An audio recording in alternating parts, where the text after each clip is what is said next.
Apakah merayakan hari lahir Nabi itu dilakukan Nabi sallallahu alaihi wasallam? Ya. Mana ada Nabi merayakan hari lahirnya? Nabi puasa hari Senin. Ketika ditanya, kenapa kau puasa hari Senin ya Rasulullah? Apa jawab Nabi? Dzaka yauma wulidtu. Hari Senin aku lahir.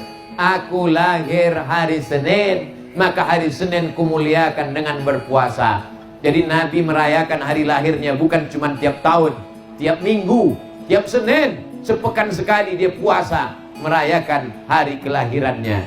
Maka kita pun memuliakan hari lahirnya Nabi Muhammad. Inilah berkumpul kita bersama-sama.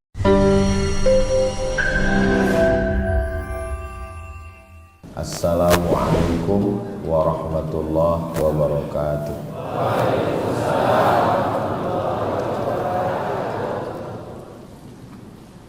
Kalau membeli daun salam, jangan dicampur dengan ragi. Yang semangat jawab salam bisa nikah sekali lagi.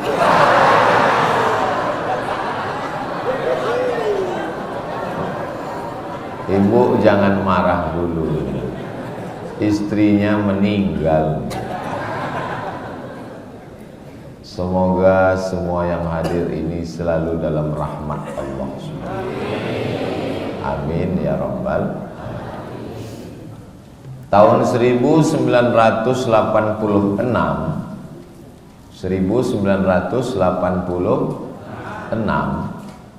Ketua Muhammadiyah Tebet Timur itu sudah di Al-Azhar Kairo, Mesir. Saya masih kelas 4 SD. Itu poin pertama. Kedua, saat berdiri tadi beliau mengatakan ustazi, guru saya. Saya kelas 5 SD. Beliau di Kairo. Terus sekarang beliau bilang guru saya. Yang ketiga, beliau bilang kalau saya terkenalnya cuma di Tebet Timur. Kalau Ustadz Somad di mana-mana. 3 peluru itu dia tembakkan ke hati saya. Hampir meleleh air mata saya. Saya kalau diejek orang nggak tersentuh hati saya. Saya bisa membalas. Tapi kalau dibuat begitu, saya hanya bisa menangis. Mudah-mudahan Allah sehatkan guru kita. Allah panjangkan umurnya. Sehingga nikmat berkahnya melimpah buat kita semua insyaallah. Pengurus Majelis Ulama Indonesia, Dewan Masjid, kalau Tuan pergi ke Mekah, jangan lupa beli sayur kubis. Kalau suara mikrofon sudah berubah, itu tanda waktu sudah mau habis. Saya pakai mic ini aja ya. Yang ini sudah agak lain suaranya.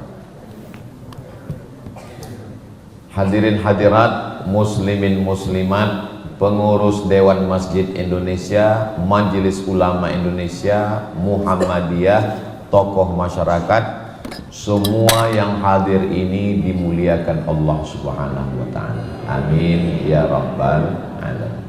Judul yang diberikan ke saya adalah meneladani kepemimpinan dan akhlak Rasulullah sallallahu alaihi wasallam.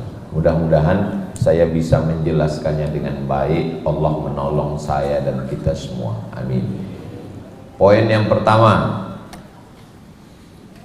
ketika Hajar Aswad itu dicopot dari sudut Ka'bah itu ada 4. Ada namanya rukun Syami karena mengarah ke negeri Syam. Ada namanya rukun Iraqi karena mengarah ke Irak. Ada namanya rukun Yamani karena mengarah ke Yaman. Enggak ada rukun Tibeti mengarah ke Tibet, enggak ada. Dan ada satu rukun namanya rukun Hajar Aswad. Rukun itu artinya tiang. Ada satu tiang yang di situ tuh ditempel Hajar Aswad. Nah, Hajar Aswadnya dicopot. Kenapa Hajar Aswad dicopot? Karena sedang renovasi Ka'bah. Jadi Ka'bah dan Masjidil Haram itu nggak pernah selesai, sampai sekarang masih renovasi. Sama seperti Masjid Al-Huda Muhammadiyah Tebet, masih renovasi. Jadi kalau ada nanti orang yang ngomong, apa ini Masjid Al-Huda Muhammadiyah ini kok nggak selesai-selesai? Jadi pengurus jawabannya sudah ada. Masjidil Haram aja nggak selesai. Jadi jamaah yang punya kelapangan rezeki, ibu-ibu karena kajian pagi mungkin lupa bawa uang, panitia menerima cincin, gelang, rantai, anting, karena semua itu tidak dibawa. Yang ngomong malah bapak.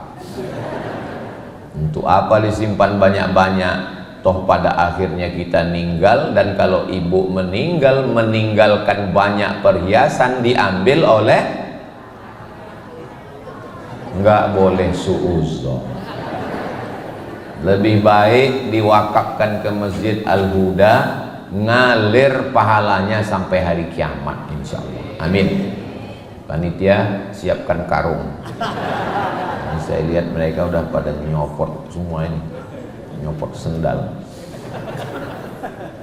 Jadi ketika mau masang Hajar Aswad ini kepala suku sudah siap-siap semua, karena mereka siap-siap mau dipanggil pemasangan Hajar Aswad oleh suku Bani Tamim, oleh suku Bani Fulan, dan mereka sudah siap. Mereka ini kan silap dikit cabut pedang, perang, tombak, anak panah. Masalah batas tanah, perang.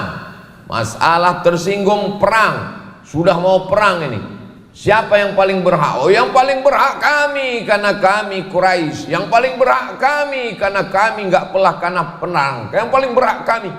Sampai akhirnya mereka sendiri sepakat. Kalau begitu gini, siapa nanti yang duluan masuk masjid, dia yang kita minta untuk meletakkan Hajar Aswad. Kita lihat besok pagi, siapa yang duluan masuk Masjidil Haram, datang ke samping Ka'bah, dia kita minta untuk meletakkan Hajar Aswad. Besoknya mereka lihat, pertama yang datang hari itu adalah, jangan kemana-mana, kita lanjutkan setelah yang satu. Gitu kalau kita lagi live TV. Ternyata yang pertama datang hari itu adalah Nabi Muhammad sallallahu alaihi wasallam. Dan mereka kepala-kepala suku ini sudah legowo, berlapang dada. Kami sudah berjanji wahai Muhammad sallallahu alaihi wasallam, silakan kamu yang meletakkan Hajar Aswad ini. Andai sayalah yang pagi itu pertama datang. Lalu kepala-kepala suku itu mengatakan, Abdul Somad, kamulah yang layak meletakkan ini. Lalu saya ambil Hajar Aswad itu, langsung saya tempelkan, dan saya katakan, akulah yang paling hebat di antara kalian. Tapi apa yang dilakukan Nabi Muhammad sallallahu alaihi wasallam hari itu? Nabi membukakan kain, lalu dia panggil kepala suku untuk memegang ujung-ujung kain itu, dan Hajar Aswad diletakkan di tengah. Dan dia minta semua untuk sama-sama mengangkat Hajar Aswad sampai ke tepi pojok tiang Ka'bah. Setelah mereka semua ngangkat, lalu Nabi mengambil Hajar Aswad dan menempelkannya ke dinding Ka'bah. Dan semua merasa senang. Kenapa? Karena nanti ketika masyarakat anak cucunya ditanya, siapa kemarin yang mengangkat Hajar Aswad?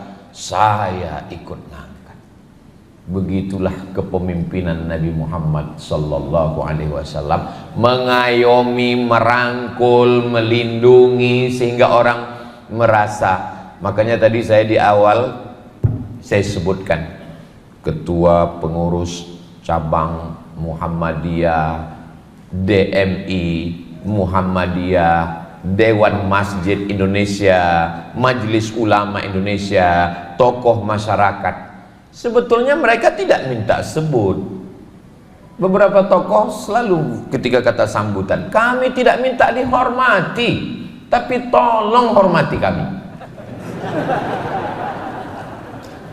Saya ini sebagai orang tua nih, saya sebagai orang tua. Lalu saya datang ke masjid sebagai jamaah. Saya nggak minta disebut dalam tausiah itu, nggak ada. Saya minta ke panitia. Tapi kalau dari awal sampai akhir penceramah yang hadir maulid di masjid dekat rumah saya itu, sekalipun dia nggak ada nyebut Abdul Somad, dalam hati saya, memang saya ini kurang viral apa? Setelah selesai, saya tanya dia, kenapa kau nggak sebut nama saya? Kata dia, saya grogi Pak Ustaz. Jadi kalau ada nama bapak yang tidak saya sebutkan, itu bukan karena bapak nggak saya kenal, saya grogi Pak. Ada senior saya di bawah. Makanya dari tadi saya ceramah nih ngelihatnya kan ke kanan sama ke depan terus kan. Kenapa saya nggak ngeliat ke kiri? Bahan saya bisa hilang. Bapak Ibu yang dimuliakan Allah Subhanahu wa taala, manusia ini mau dianggap keberadaan dia itu betul-betul ada. Saya punya istri saya di Pekanbaru, Riau, jauh 1,5 jam baru sampai. Saya mau, dia mau bahwa dia itu dianggap, walaupun kamu jauh di Tebet, betul. Tapi saya ini istri kamu, maka sebelum saya datang kemari saya WA dia. Ini jadwal saya hari ini sayang. Doakan supaya semuanya mudah, lancar dan diridhoi Allah. Itu memang rutinitas saya, tiap hari saya tausiah. Tapi kenapa saya perlu mengatakan itu? Bahwa dia itu ada. Begitu juga dengan pengurus Masjid Al-Huda Muhammadiyah. Insya Allah kesulitan mereka, kepayahan mereka hingga acara subuh ini terselenggara, mudah-mudahan dibalas Allah kebaikan semua. Nah ini pemimpin hari ini mesti begitu. Bapak Camat, Bapak Lurah, Bapak Kades, Bapak Kadus, Bapak RT, Bapak RW mengayomi, melindungi, menghormati, memuliakan. Ada di antara kita ini, kalau bahasa kampung kami, didulukan selangkah, ditinggikan seranting. Ada orang-orang tua, tokoh masyarakat, kalau kita jalan, dia didulukan selangkah. Kalau kita tegak, dia lebih tinggi seranting. Nggak jauh tingginya, cuman seranting, nggak sampai 1 senti. Daunnya tempat bernaung, batangnya tempat bersandar, akarnya tempat bersila. Hormati mereka. Saya terus terang duduk di atas kursi, sementara di bawah ada tokoh ulama yang lebih tua dari saya. Ini saya merasa nggak enak ini. Tapi panitia udah nyiapkan kursi, sementara orang susah-susah nyari kursi. Jadi 10 jari saya angkat, mohon maaf kepada Bapak Ibu guru saya semua. Sudikah Bapak Ibu memaafkan saya? Ini namanya akhlak, adab, ajarkan anak kita yang akan menjadi pemimpin masa depan. Hormati alim ulama, kiai, tokoh masyarakat, pendahulu-pendahulu. Kenapa? Kalau sudah tersentuh hatinya, sentuhlah dia tepat di hatinya, dia akan jadi milikmu untuk selamanya. So sweet. Langsung ada yang jawab, Ari Lasso Pak Ustaz. Saudara yang dimuliakan Allah Subhanahu wa taala, itu poin yang pertama. Itu gaya-gaya kepemimpinan Rasulullah SAW. Tapi ada orang yang ketika dia jadi pemimpin, dia nggak mau tahu sama pendahulunya, nggak mau tahu sama kehebatan orang lain. Pokoknya dia yang paling hebat. Apa kata dia? Ana rabbukumul a'la, saya Tuhan kamu. Kalau ada bupati yang ngomong begitu, namanya Bupati Firaun. Kalau ada camat, nggak boleh disebut karena Pak Camat hadir.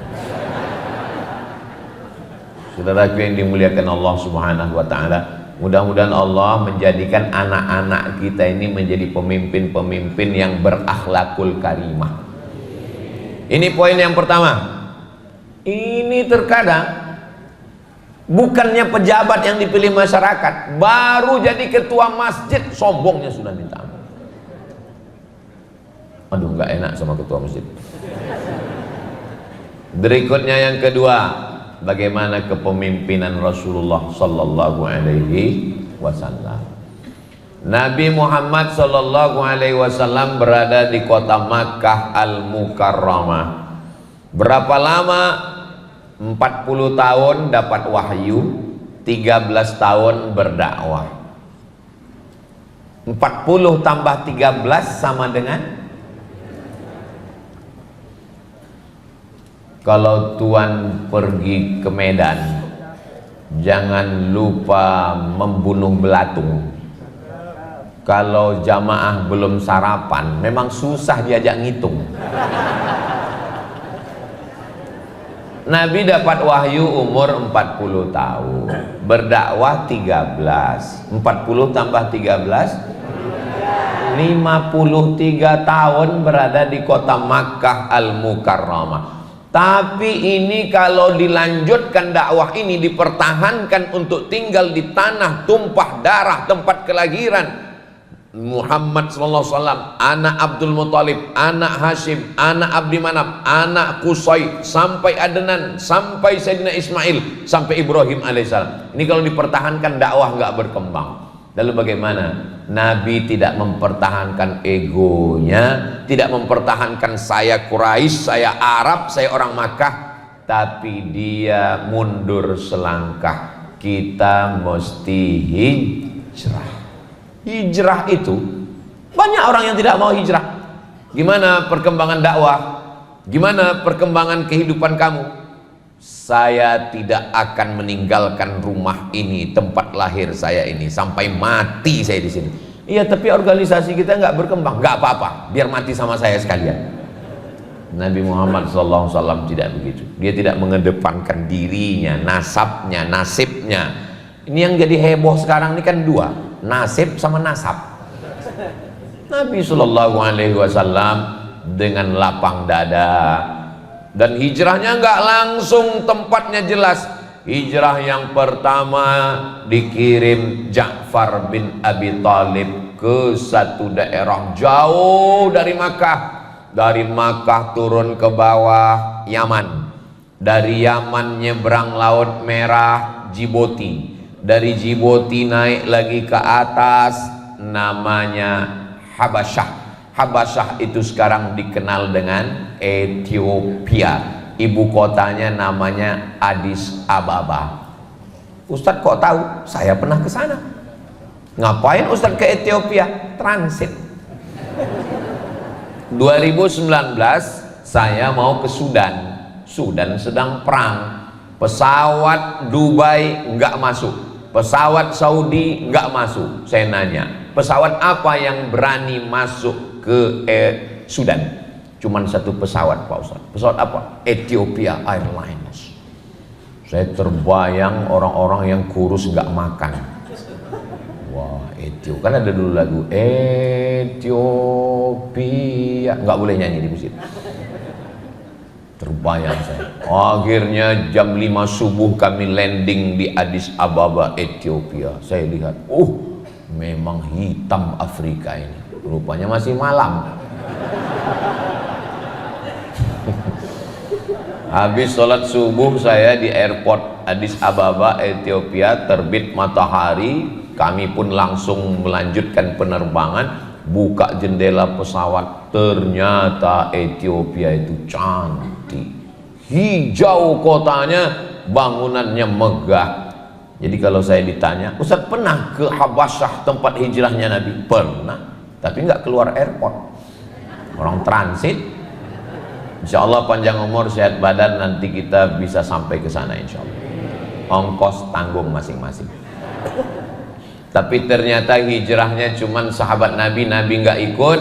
Nama rajanya Najasyi. Siapa nama rajanya? Najasyi. Najasyi melindungi sahabat Nabi Ja'far bin Abi Thalib dan rombongan. Lalu kemudian mereka kembali lagi. Kurang kondusif untuk hijrah, mereka kembali. Kenapa Nabi tidak hijrah ke Habasyah? Banyak analisa. Di antara analisanya, tidak boleh ada dua matahari kembar. Karena kalau Nabi sampai ke Habasyah, nanti yang jadi raja sebenarnya siapa? Berarti Nabi nggak bisa jadi penguasa karena ada Najasyi. Berarti Nabi cuman orang yang dapat suaka politik. Nggak boleh begitu. Kalau berkuasa mesti berkuasa powerful. Tidak boleh dicelah ketiak Najasyi. Kenapa? Ya tahu sendiri gimana rasanya di bawah ketiak. Harus berkuasa, betul-betul berkuasa.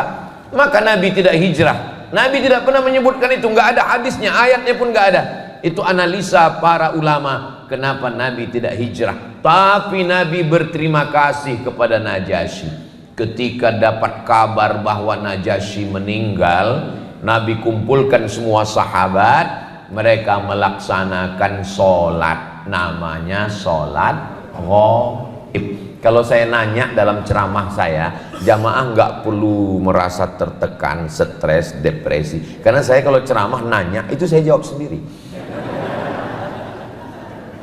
Maka mereka melaksanakan sholat, namanya sholat nggak usah dijawab, saya jawab sendiri. Sholat ghaib, itulah kronologis sholat ghaib. Kenapa ghaib? Karena Nabi sholat di Madinah, sedangkan jenazahnya di Ethiopia. Makanya kalau ada jamaah kita yang sering nggak ikut pengajian, berarti dia jamaah.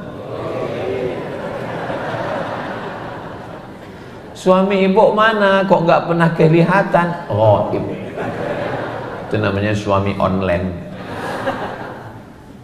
Nah, lalu kemudian Nabi tidak putus asa, hijrah lagi. Kemana beliau hijrah yang kedua?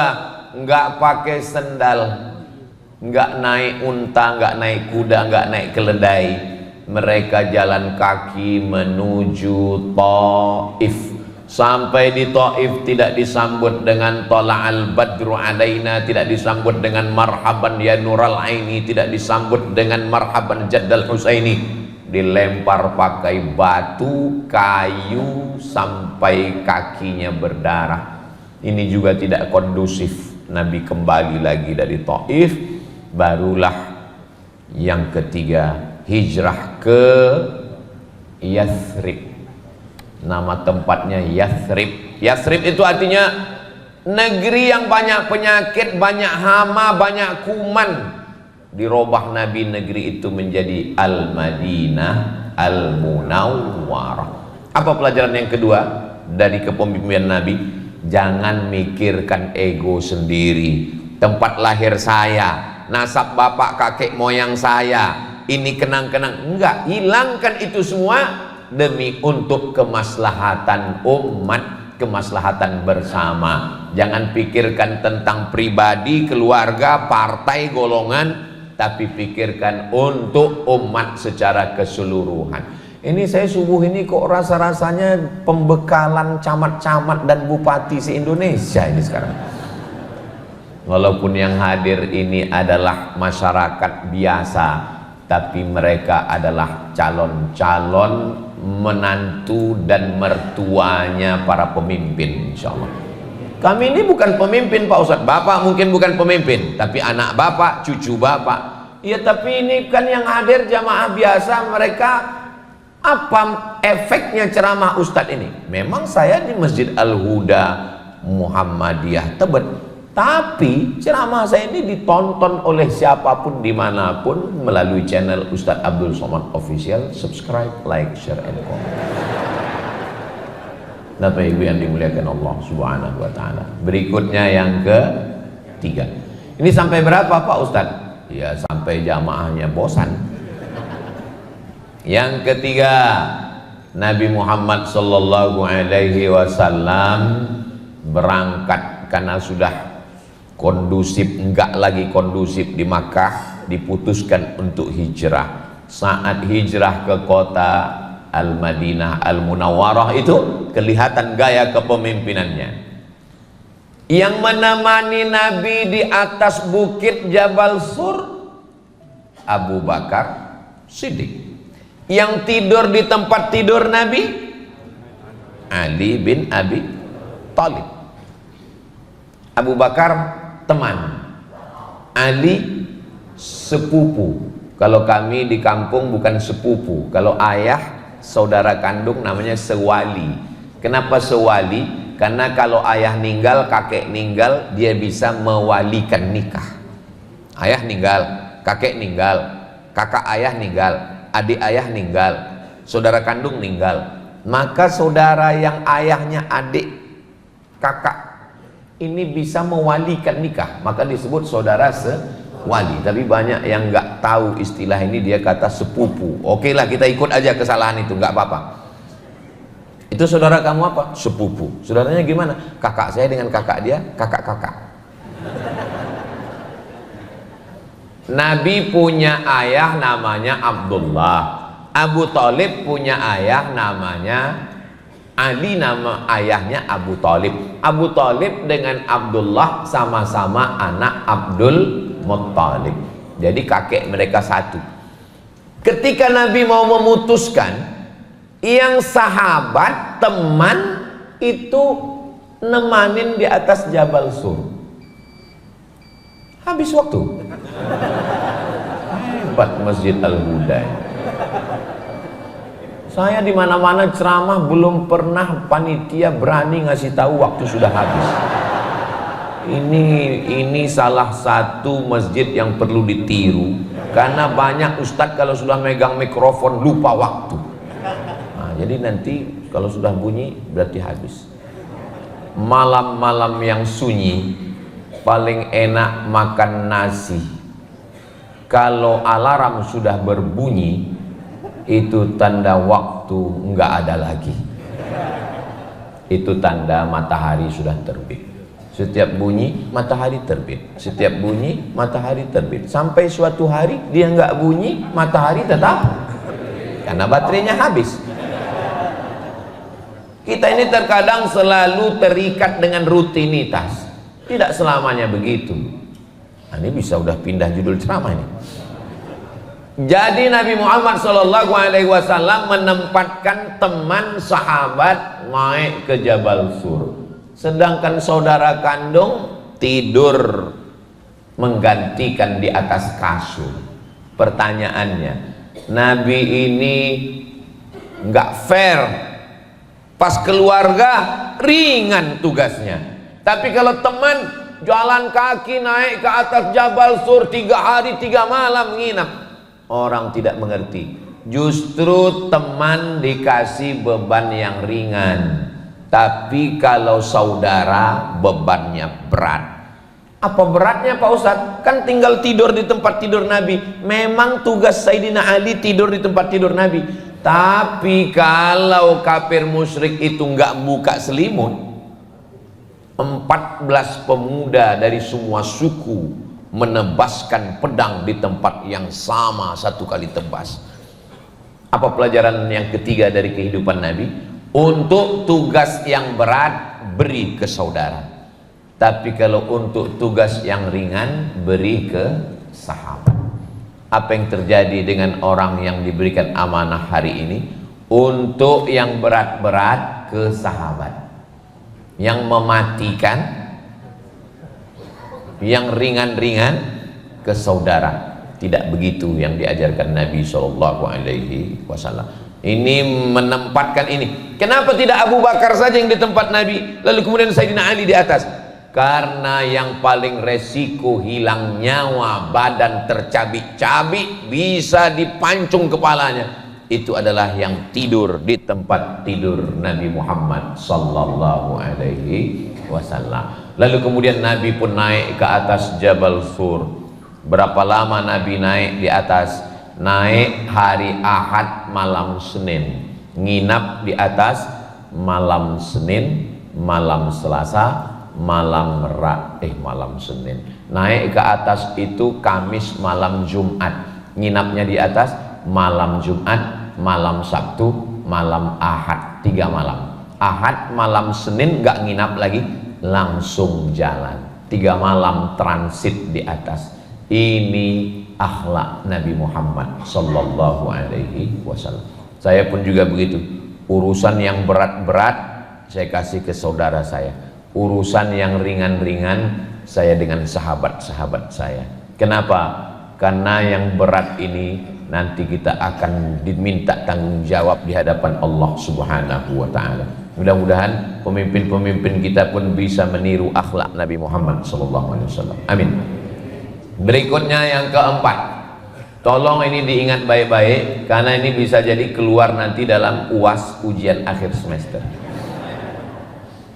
Yang keempat adalah Nabi SAW itu hijrah, jangan bayangkan Bismillahirrahmanirrahim, la haula wala quwata illa billah, tidak begitu. Lalu apa yang dilakukan Nabi? Yang menemani di atas Abu Bakar, yang tidur di tempat tidur Ali bin Abi Thalib, yang membawa berita hiruk pikuk di kota Makkah, mana Muhammad, kenapa dia lari, sallallahu alaihi wasallam, dia bersembunyi di mana? Berita ini dibawa ke atas. Ada orang yang siangnya di Makkah, malamnya di atas, namanya Abdullah bin Abi Bakar. Ada yang bawa makanan, namanya Asma binti Abi Bakar, perempuan. Memang dari dulu perempuan itu ngurus kuliner, makanya jangan ibu tersinggung kalau diserahkan ngurus makanan. Naik ke atas. Ada yang pura-pura bawa kambing di bawah. Apa pelajaran yang keempat dari Nabi? Kalau bahasa kampung kami, the right man on the right job. Orang yang tepat di tempat yang tepat. Jangan letakkan orang yang nggak tahu bangunan untuk menyelesaikan renovasi Masjid Al-Huda Muhammadiyah.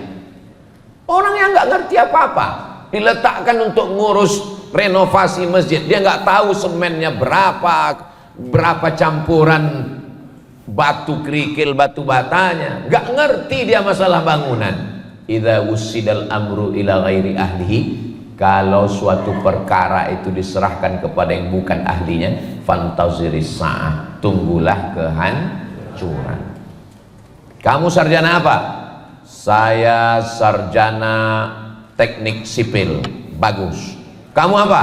Saya dari Institut Teknologi Bandung ITB. Bagus. Gambar bagaimana kubah yang sesuai, bagaimana lampu, bagaimana supaya masjid ini cantik dan indah. Kamu sarjana apa?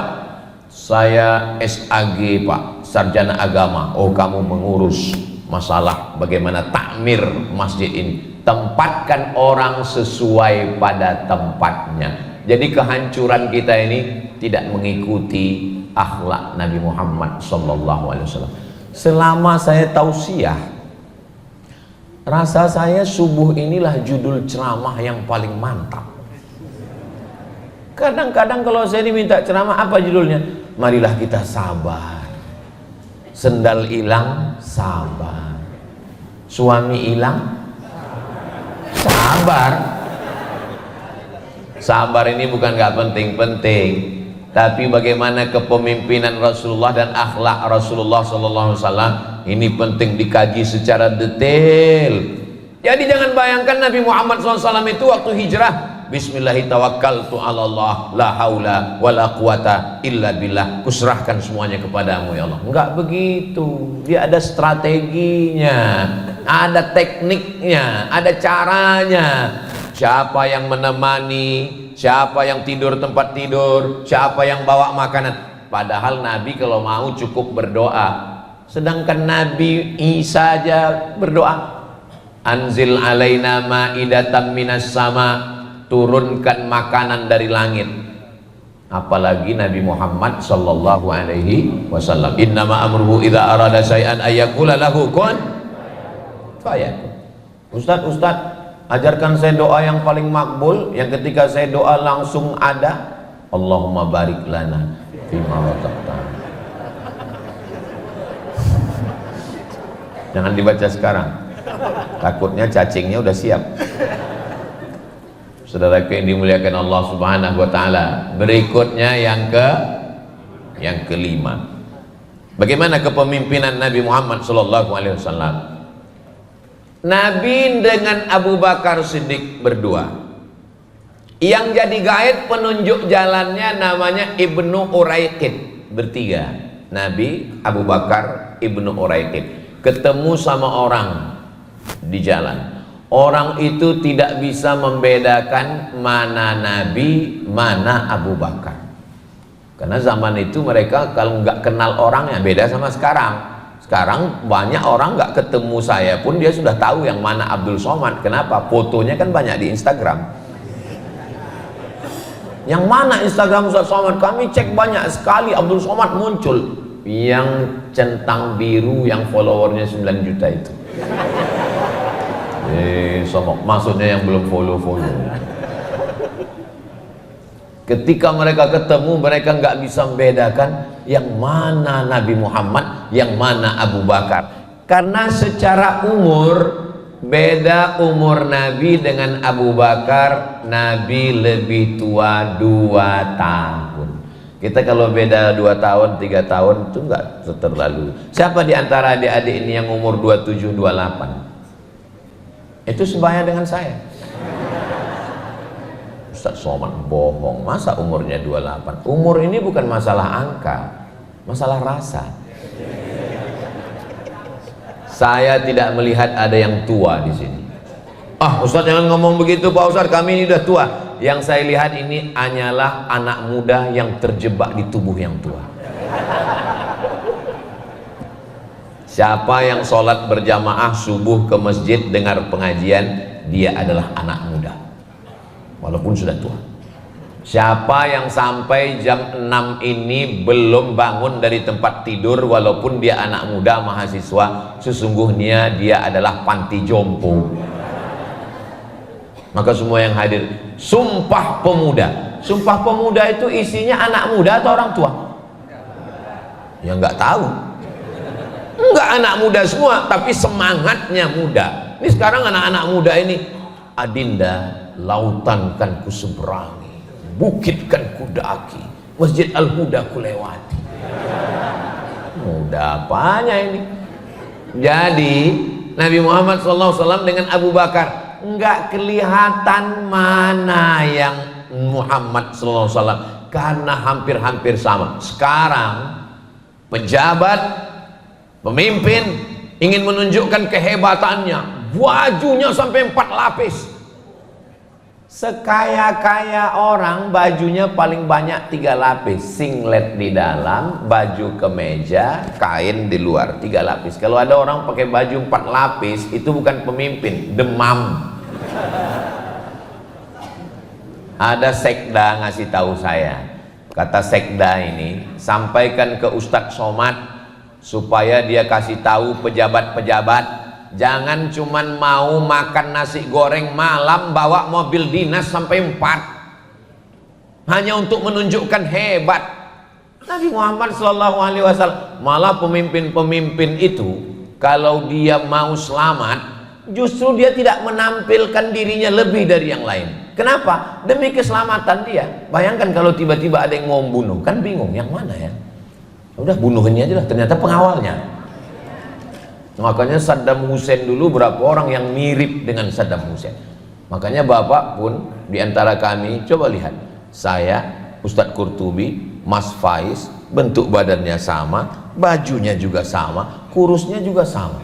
Makanya kadang banyak panitia yang salah salam. Ustadz katanya, Ustadznya ini katanya. Bapak Ibu yang dimuliakan Allah SWT, pemimpin itu hebat bukan karena mobil dinasnya, hebat bukan karena tampilannya, tapi hebat karena prestasinya. Masalah tampilannya ya biasa-biasa saja. Dan inilah yang dilanjutkan oleh Umar bin Khattab. Umar bin Khattab ketika dia dari kota Madinah menuju Palestina. Mudah-mudahan Allah menolong saudara kita di Gaza. Jangan pernah lupakan Gaza. Alah, Ustadz Somad aja lupa Gaza. Palestina. Ibu-ibu pakai jilbab Palestina. Seorang perempuan nggak pakai jilbab, non muslim, diusir dari parlemen Belanda. Buka beritanya di medsos. Perempuan non muslim diusir dari parlemen Belanda. Dia anggota DPR-nya Belanda. Kenapa diusir? Karena dia pakai baju Palestina, pakai topi Palestina, pakai sorban Palestina. Belikan stiker, tempelkan di kulkas supaya anak kita setiap mau minum Palestina. Bahkan ibu-ibu kemarin ada ditempelnya stiker di pipinya, Palestina. waktu acara menolong saudara kita di Palestina di Senayan. Mudah-mudahan kita termasuk orang yang mendoakan Palestina. Makanya saya kalau khutbah Jumat itu nggak pernah absen sekalipun di atas mimbar. Allahumma ansur ikhwanana al-mujahidina fi Palestin. Tolong saudara kami di Palestina ya Allah. Ustaz kok membentak-bentak Allah? Kenapa Ustaz kalau doa Palestina itu suaranya melengking? Allah maha mendengar. Saya bukan membentak Allah, saya membangunin yang tidur di bawah. Makanya kalau saya khutbah itu cuman jamaah kan nggak tahu karena kameramennya cuman ngesut saya. Coba kameranya dua, kemana mata saya waktu berteriak itu? Allah mansur ikhwananal mujahidin al musta'afina fi Palestin. Karena yang bagian sini. Saudara yang dimuliakan Allah Subhanahu wa taala, begitulah. Jadi rupanya Umar bin Khattab itu dia yang diminta datang ke Palestina. Karena pendeta yang megang kunci Palestina Yerusalem itu cuman mau menyerahkan kuncinya kepada Umar. Saya nggak mau menyerahkan kepada yang lain. Umar mesti datang kemari.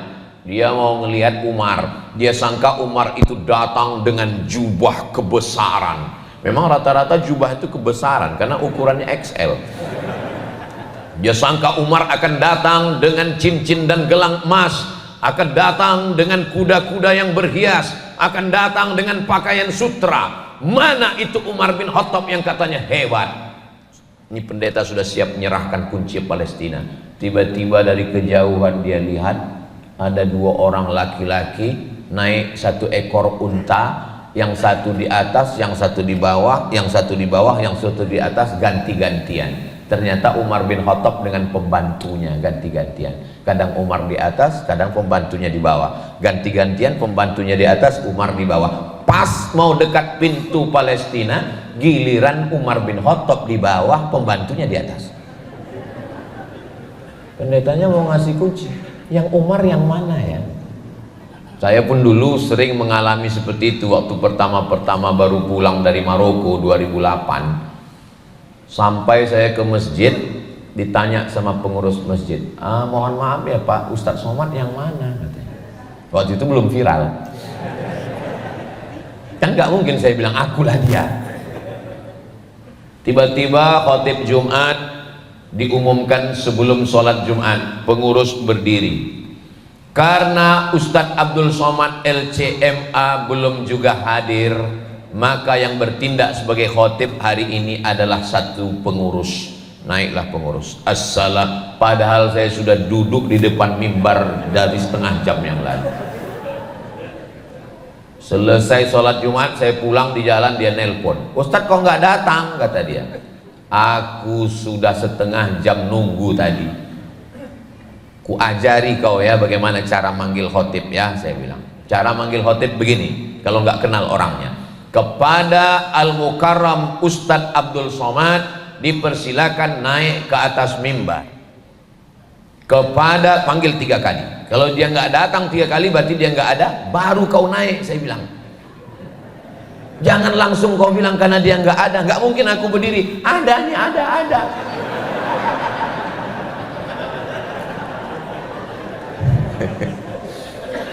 Saya suatu kali ceramah ke satu masjid, satu daerah dari Pekanbaru ke Rokan Hulu.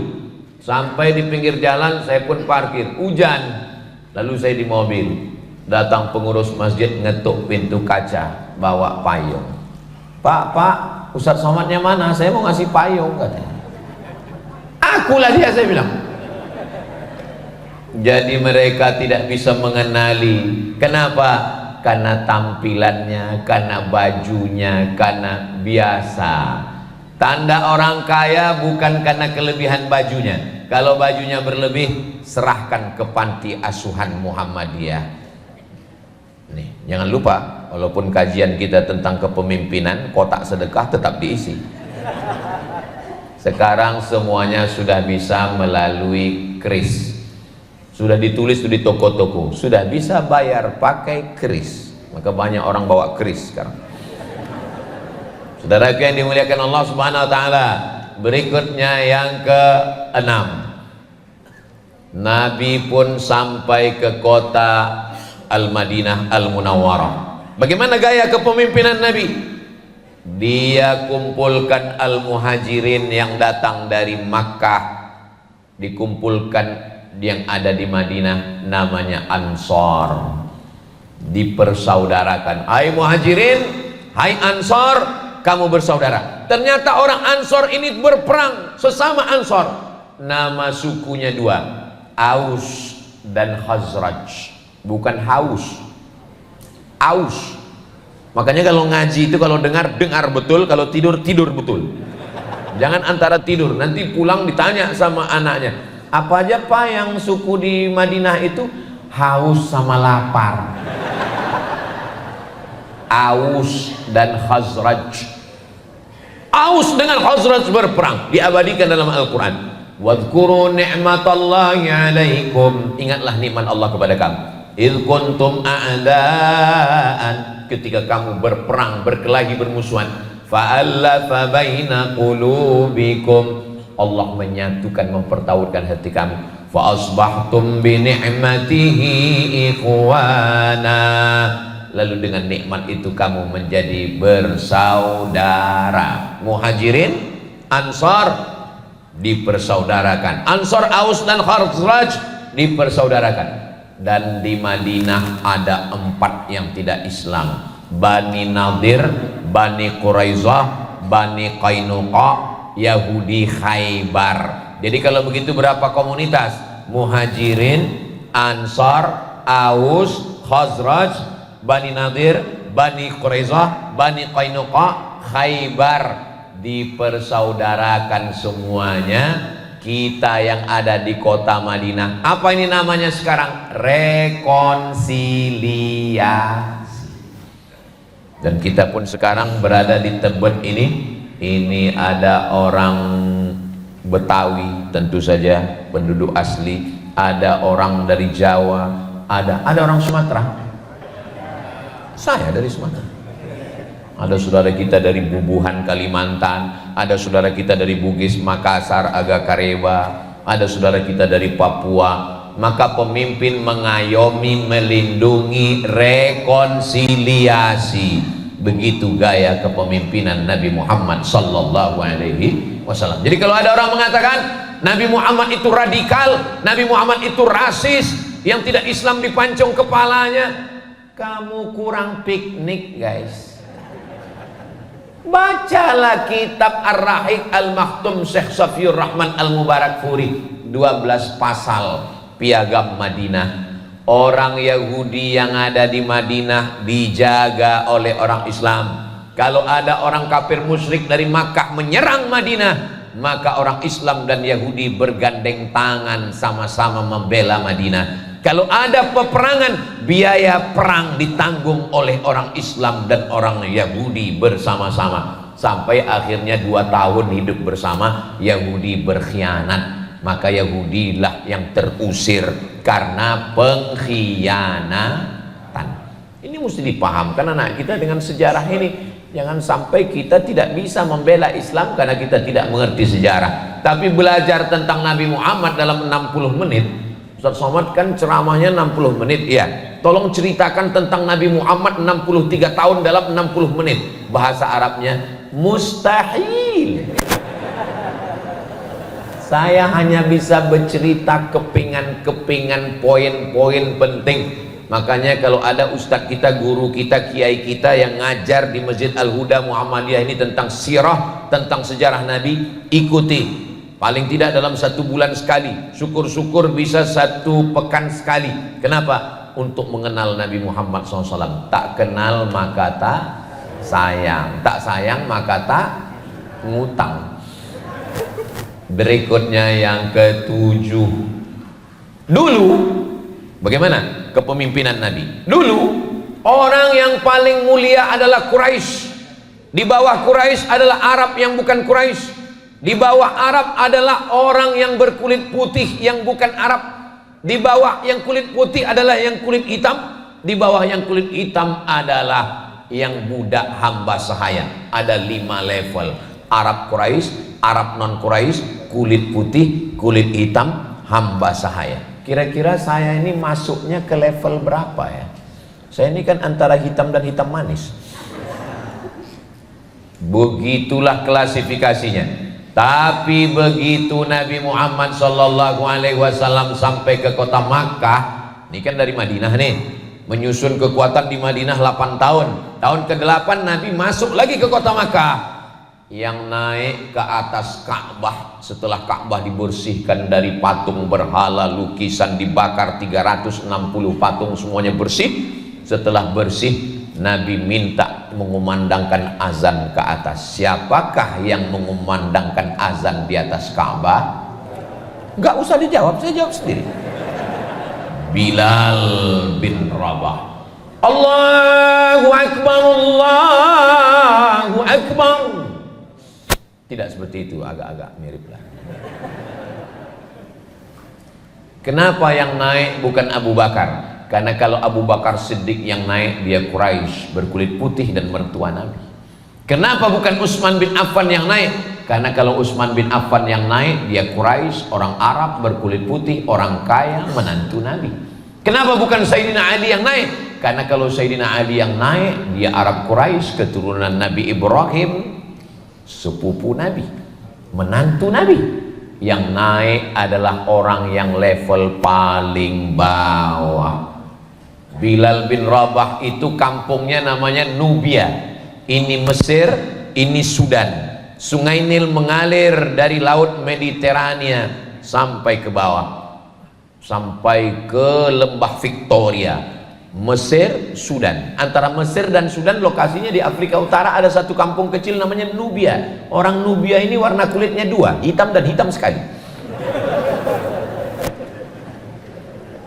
Bilal bin Rabah, budak hamba sahaya berkulit hitam, dialah yang naik mengumandangkan azan. Jadi orang kafir Quraisy itu sebetulnya yang berat bagi mereka bukan sholat, yang berat bagi mereka bukan puasa, yang berat bagi mereka adalah menerima orang yang rendah tiba-tiba dinaikkan Nabi. Itulah yang mereka bangkit emosi mereka. Sampai-sampai ketika Bilal azan itu, apa kata mereka di bawah? Alhamdulillah bapakku sudah mati sehingga tidak melihat burung gagak ini azan. Burung gagak kata dia yang azan itu, orang berkulit hitam. Mereka ego, sombong, menyepelekan orang, meremehkan orang. Gaya kepemimpinan Nabi Muhammad SAW yang diangkat adalah Bilal bin Rabah. Nabi memanggil Bilal, "Ta'al ya Bilal, sini Bilal." Ada apa ya Rasulullah? Sami'tu daffana 'alaika baina yadayya fil jannah. Aku dengar suara gesekan sendalmu di surga. Kresek, kresek. Tanda mikrofon mahal itu gitu. Aku dengar suara gesekan sendalmu di surga. Orangnya masih di dunia, berkulit hitam, miskin, susah, hamba sahaya, tapi suara sendalnya sudah masuk surga. Apa amalmu wahai Bilal? Apa kata Bilal? Saya tidak pernah meninggalkan sholat sunat 2 rakaat setelah berwudu. Itulah sholat sunat wudu. Bagi yang belum sholat sunat wudu, nanti ambil wudu, sholat sunat wudu 2 rakaat. Ustadz sudah sholat sunat wudu. Tadi sebelum kesini saya ambil wudu, habis wudu saya sholat sunat wudu, habis sholat sunat wudu, sholat sunat taubat, banyak dosa. Habis sholat sunat taubat, sholat sunat tahajud. Ternyata nggak nengok handphone, rupanya terlambat. Nggak ngelihat WA, tim sudah di bawah, Ustadz kami sudah nunggu. Terlambat. Makanya akan datang sebelum sholat sunat, buka handphone dulu. Ini banyak orang buka handphone setelah sholat. Assalamualaikum warahmatullahi wabarakatuh. Assalamualaikum warahmatullahi.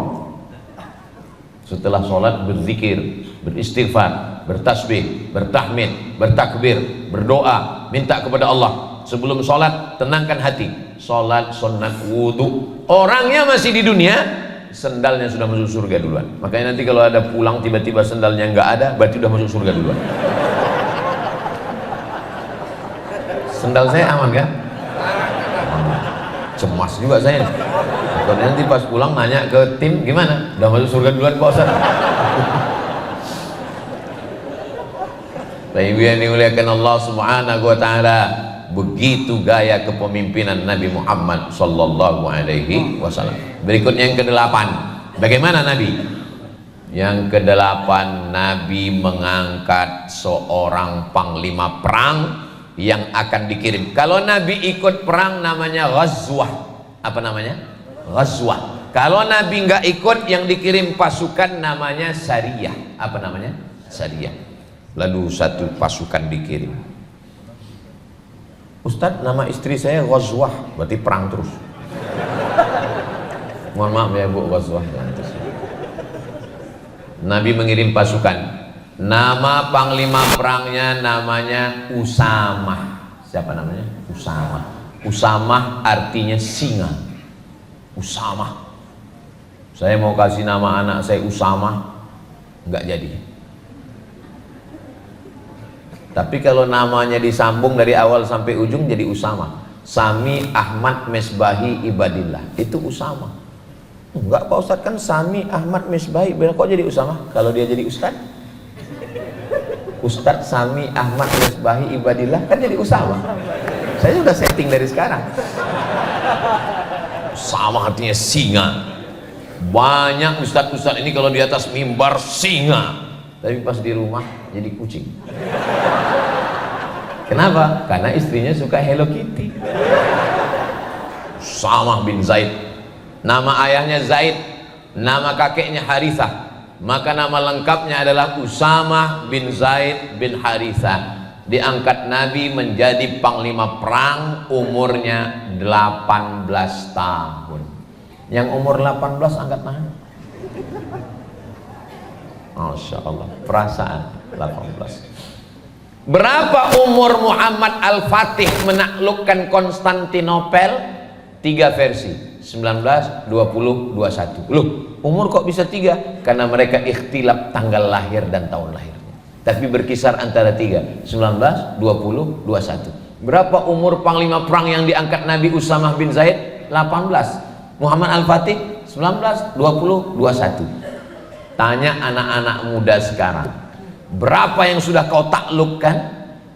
Hati dia. Nabi mengangkat pemimpin layak, memang hebat, maka dia diangkat. Karena memang dia layak diangkat, memang dia punya kemahiran, kehebatan.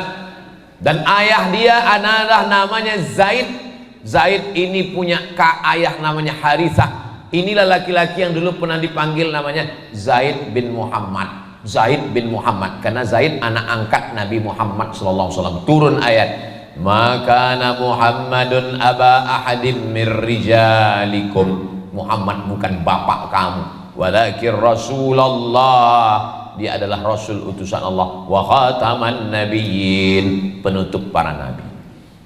Bapak kalau punya anak angkat, mana tahu pulang dari Masjid Al-Huda Muhammadiyah Tebet sampai di rumah ada kardus, pas dibuka kardusnya, jaga anak ini suci bersih, ma min mauludin illa yuladu alal fitrah. Tapi nanti pas buat aktenya jangan buat namanya bin kardus, kecil hati dia. Jangan pula buat namanya bin nama kita, nggak boleh. Kenapa? Nggak boleh menisbatkan bin kepada nama. Lalu bin apa Pak Ustadz? Buat aja namanya bin Abdillah. Jangan buat bin hamba Allah. Bin Abdillah, bin Abdil, jangan bin Abdul. Nanti tiba-tiba dipanggil dia Zaid bin Muhammad, turun ayat, jangan nisbatkan dia kepada Muhammad sallallahu alaihi wasallam. Akhirnya dipanggil lagi dengan nama bapak kandungnya, namanya Zaid bin Harithah. Dia punya anak laki-laki namanya Usamah bin Zaid, dan dia adalah panglima perang yang beberapa saat sebelum Nabi meninggal diangkat menjadi salah satu pemimpin perang. Apa maknanya? Ini akhlak Nabi, diberikan kepada orang yang layak, diberikan kepada orang yang mampu. Kalau dia mampu, dia layak, diberikan. Berikutnya yang ke-8. Yang ke-9, saya sebetulnya ingat, cuman mengasih ngetes jamaah ini masih sadar atau enggak. Biasanya kalau jamaah itu udah enggak sadar, enggak peduli, terserahlah Pak Ustadz, yang penting cepat selesai, ini sarapan belum, anak mau sekolah ini. Tadi saya mulai tausiah jam 5:15, sekarang sudah jam 6:15. Jadi tanpa terasa saya ini sudah, padahal di mana-mana saya ceramah itu kan menurut botol minuman. Mestinya kalau botolnya kecil begini 300 ml. Tapi ada 2 gelas lagi di bawah. Saudaraku yang dimuliakan Allah Subhanahu wa taala, saya berharap poin-poin yang saya sebut, sengaja saya ucapkan poin-poin biar mudah diingat, dan videonya nanti bisa dipotong-potong adik-adik kita, di share. Alhamdulillah Pak Ustadz, ceramah Ustadz itu saya share semua. Pernah dengar? Enggak. Saya nge-share aja Pak Ustadz. Dapat, saya mau limpahan amal share aja Pak Ustadz. Khawatirnya nanti waktu ditanya malaikat, dia udah masuk surga, baru di-share aja. Bapak Ibu yang dimuliakan Allah, saya tidak mampu menceritakan kepemimpinan dan akhlak Nabi. Itu hanya secuil 0,00 sekian persen. Mudah-mudahan bisa kita amalkan bersama insyaallah. Terima kasih atas segala perhatian. Mohon maaf segala kehilapan. Saya tutup dengan pantun penutup, menangkap puyuh di Bukit Selasih. Thank you dan terima kasih. Subhanakallahumma wa bihamdika asyhadu an la ilaha illa anta astaghfiruka wa atubu ilaik. Wa sallallahu ala nabiyyina Muhammad wa ala alihi washabbihi wasallam walhamdulillahi rabbil alamin. Wassalamualaikum warahmatullahi wabarakatuh.